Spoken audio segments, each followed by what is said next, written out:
और अब टेक्निकल्स की बात करते हैं। हमारे साथ जेएम फाइनेंशियल सर्विसेज के डायरेक्टर राहुल शर्मा जुड़े हैं। Rahul ji, good morning. एक आपका व्यू था मार्केट में एक बड़ी करेक्शन का, वो आई भी करेक्शन, क्या वो करेक्शन अब प्रीमेच्योरली खत्म हो रही है? क्या वापस बुलिश होने का टाइम आया या अभी भी थोड़ी सी और डाउनसाइड बाकी है मार्केट में आपके हिसाब से? या वेरी गुड मॉर्निंग अनुज जी। देखिए, करेक्शन तो आया लेकिन मेरे हिसाब से थोड़ा एक डाउन मूव बाकी है यहाँ पर निफ्टी में देखने को। क्लियर इंडिकेशन है। देखिए, एफआई का जो लॉन्ग शॉर्ट रेशियो हम ट्रैक करते हैं, काफी एग्रेसिवली डिप देखा है थर्सडे की एक्सपायरी के बाद, जनवरी एक्सपायरी के बाद।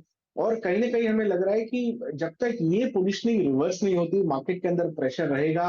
कैश में उनकी लगातार सेलिंग रही है, 7 कंसेक्यूटिव सेशन से सेल फिगर्स है कैश में। साथ में तकरीबन 1,08,000 के आसपास उनके कॉन्ट्रैक्ट शॉर्ट है इंडेक्स फ्यूचर्स में।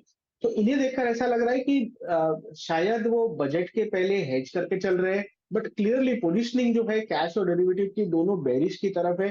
तो हमें लगता है कि नीचे में तकरीबन 20,700 तक की जगह या 20,700 तक के जो टारगेट्स है वो आना बाकी है। फिलहाल निफ्टी के अंदर आज के दिन बाउंस बैक है।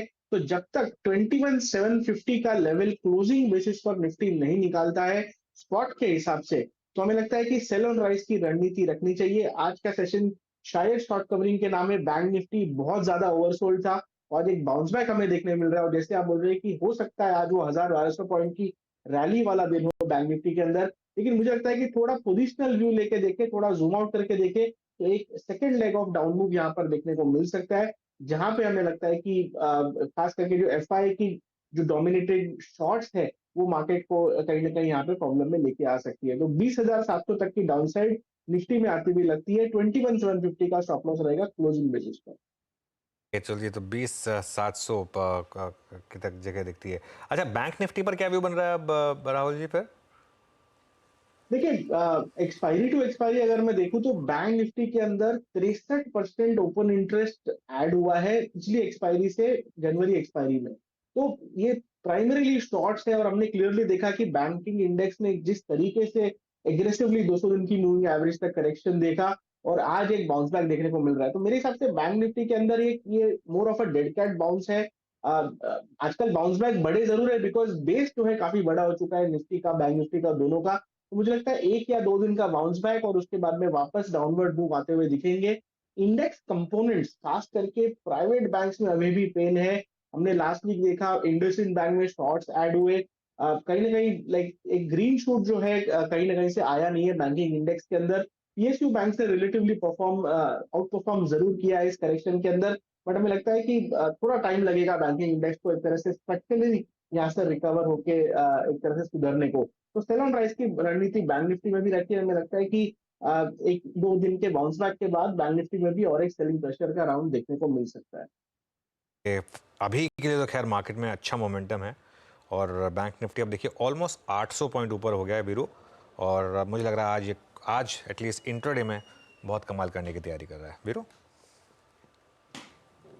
जी हाँ, बैंक निफ्टी ने 45,500 को पार किया। उस टाइम अनुज ने अलर्ट दिया भी था और एग्जैक्टली इस प्राइस पे 45,625 यानी जो घटना घटी थी 18 जनवरी को जब हमने 100 डे में तोड़ा था, जिसके बाद हमने 200 छुआ, अब हम रीगेन करते हुए 100 डे एक्सपोनेंशियल मूविंग एवरेज।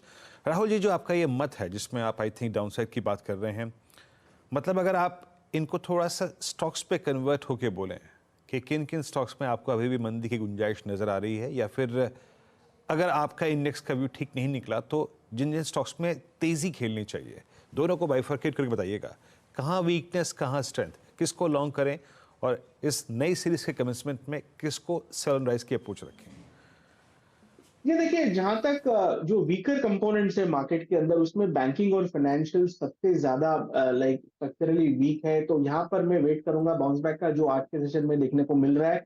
लेकिन एक बजट स्ट्रैटेजी की तरह अगर आपको लेना है तो आई थिंक निफ्टी के जो 21,000 के पुट्स है तकरीबन 29-30 रुपए के आसपास ट्रेड कर रहे हैं। 1 फरवरी के एक्सपायरी के पुट ऑप्शंस की मैं बात कर रहा हूँ।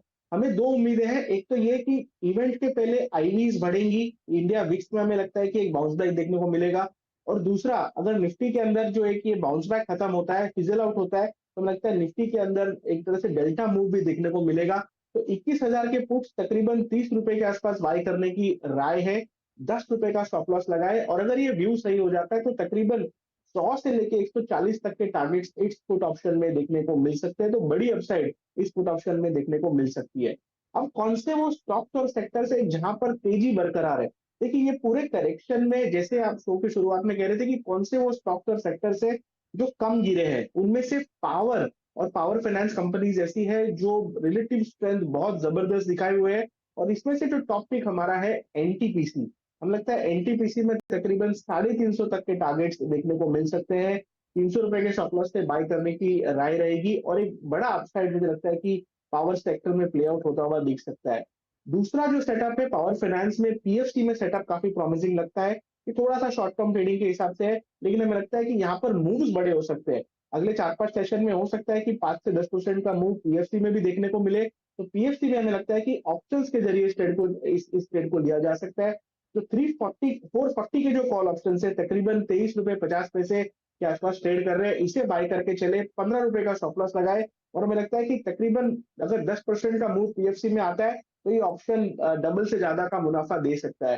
तो ये दो हमारी टॉप पिक्स है लॉन्ग साइड में। और जहां तक एक तरह से हेजिंग की या फिर डाउन साइड को प्ले करने की बात है, तो निफ्टी के 21,000 के पुट ऑप्शंस लेकर चला जा सकता ऑलराइट, बहुत बहुत शुक्रिया आज हमारे साथ जुड़ने के लिए राहुल जी और बात करने के लिए इस है। Thank you Anuj, thank you ऊपर वीरेंद्र।